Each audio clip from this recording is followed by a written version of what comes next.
The Siege of Rhodes of 1522 was the second and ultimately successful attempt by the Ottoman Empire to expel the Knights of Rhodes from their island stronghold and thereby secure Ottoman control of the eastern Mediterranean. The first siege in 1480 had been unsuccessful. Setting: the Knights of St. John, or Knights Hospitallers, had captured Rhodes in the early 14th century after the loss of Acre, the last Crusader stronghold in Palestine, in 1291. From Rhodes, they became an active part of the trade in the Aegean Sea, and at times harassed Turkish shipping in the Levant to secure control over the eastern Mediterranean. A first effort by the Ottomans to capture the island, in 1480, was repulsed by the order, but the continuing presence of the Knights just off the southern coast of Anatolia was a major obstacle to Ottoman expansion. Since the previous siege, the fortress had received many upgrades from the new school of Truce End, which made it much more formidable in resisting artillery. In the most exposed land-facing sectors, these included a thickening of the main wall, doubling of the width of the dry ditch,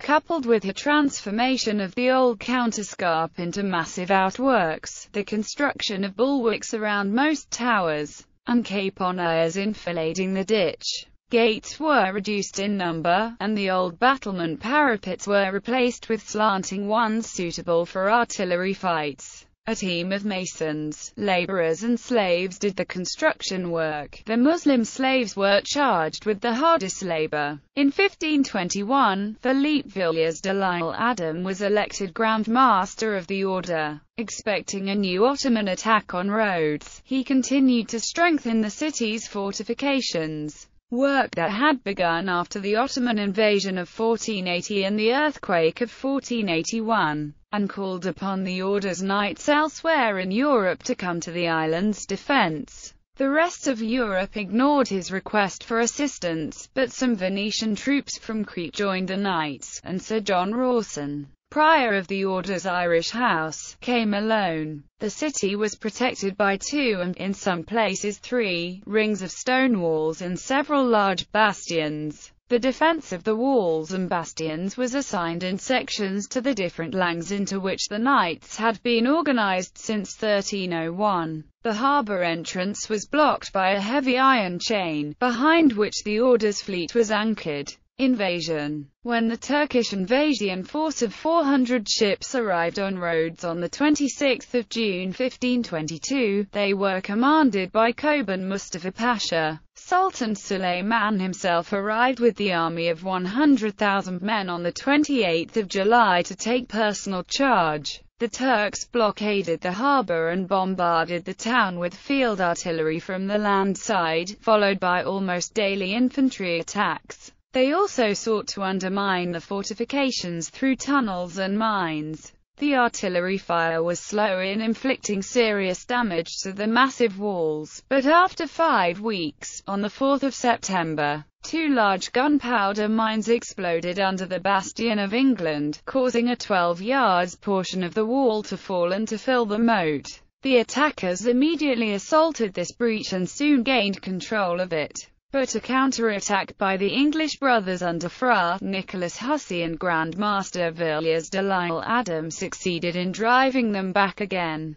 Twice more the Turks assaulted the breach that day, but each time the English brothers, aided by German brothers, held the gap. On 24 September, Mustafa Pasha ordered a new massive assault, aimed mainly at the bastions of Spain, England, Provence and Italy. After a day of furious fighting, during which the bastion of Spain changed hands twice, Suleiman eventually called off the attack. He sentenced Mustafa Pasha, his brother-in-law, to death for his failure to take the city, but eventually spared his life after other senior officials had pleaded with him for mercy. Mustafa's replacement, Ahmed Pasha, was an experienced siege engineer, and the Turks now focused their efforts on undermining the ramparts and blowing them up with mines while maintaining their continuous artillery barrages. The regularity of the locations where the mines were detonated under the walls has led to the suggestion that the Turkish miners may have taken advantage of culverts under the Hellenistic city which lies beneath the medieval city of Rhodes.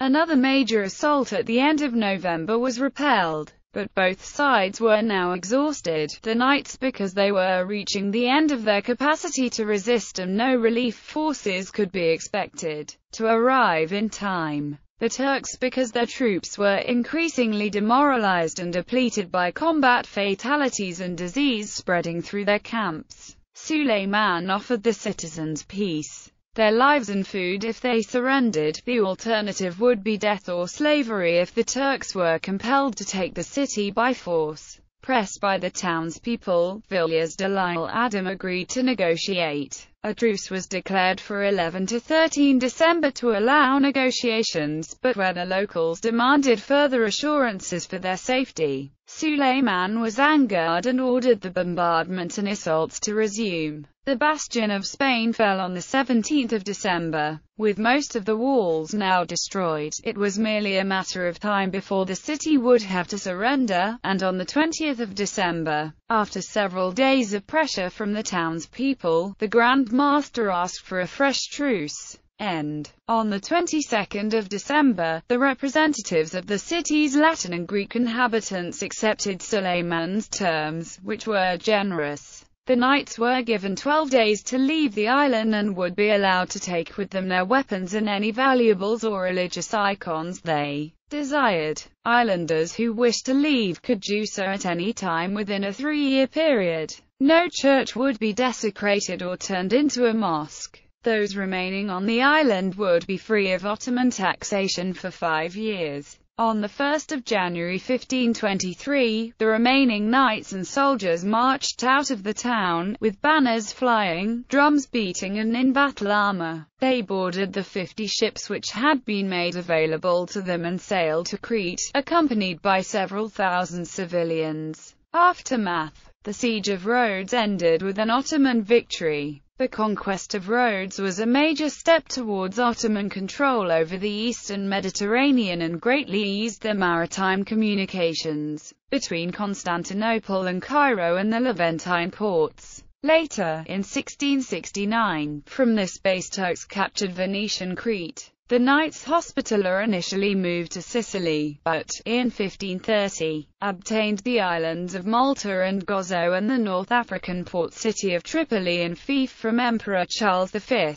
Popular culture. In 1656, William Davenant wrote the first English opera, The Siege of Rhodes, based on the incident. Gallery. The Tower of St. John at the east end of the English sector. The tower was built under Grand Master Antonio Fluvian, and it had a gate.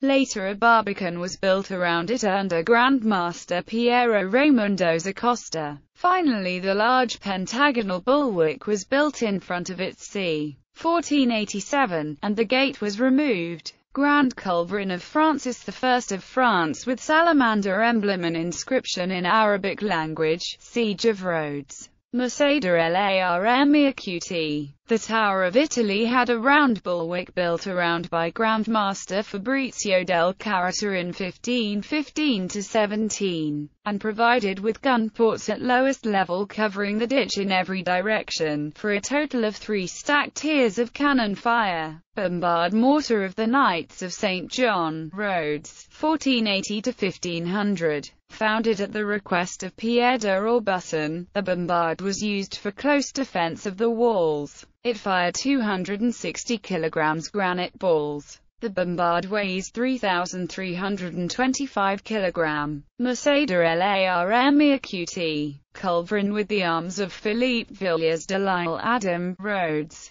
Caliber, 140 mm, length, 339 centimeters, weight, 2,533 kilograms, ammunition, 10 kilograms iron ball, remitted by Abdulaziz to Napoleon III in 1862. Bibliography. Brockman, Eric, The Two Sieges of Rhodes, 1480–1522 Murray, OCLC 251851470. Collier's, Laius, The Knights of Rhodes, The Palace and the City, Travel Guides, Ectotycathon, ISBN 978-960-213-251-7. Reston, James Jr., Defenders of the Faith, Charles V, Suleiman the Magnificent, and the Battle for Europe, 1520-36. Smith, Robert de Olgasson de Vries, Kelly, Rhodes Besieged, A New History, Stroud, The History Press, ISBN 978-0-7524-6178-6. Vatten, Nicholas, L. Audrey de Saint John de Jerusalem, L'Empire Ottoman et la Méditerranée orientale entre les deux sieges de Rhodes.